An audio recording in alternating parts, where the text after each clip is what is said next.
a gbọ́ tí ìkookò nínú igbó, èwo ni tológìnní tí ń ṣẹ̀rù bá ní, a gbọ́ tí ìkookò nínú igbó.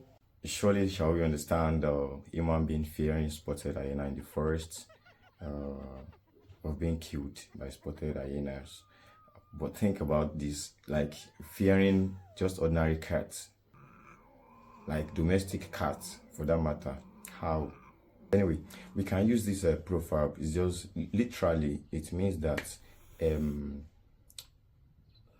we can actually fear being attacked or killed by spotted hyena in the forest.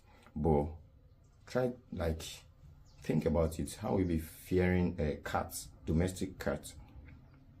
A gbọ́ tí ìkookò nínú igbó, èwo ni tológìnní tó ń ṣẹ̀rù bá ní. So let's put this proverb into use. So I'll be using the music, Nigerian music industry. So for example, so let's assume that in a concert, they invited Wizkid, Davido, and let me use Portable.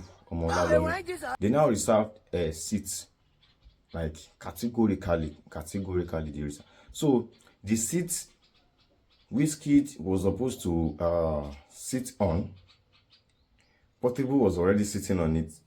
Then they were telling him, oh, this seat is for Wizkid, not for you. See your seat over there. Portable was not like, you didn't want me?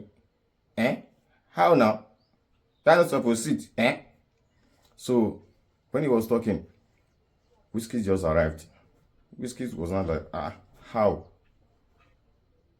A gbọ́ tí ìkookò nínú igbó, èwo ni tológìnní tí ń ṣẹ̀rù bá ní. Assuming it's Davido now, it's bearable. I can just accept and sit on Davido's seat.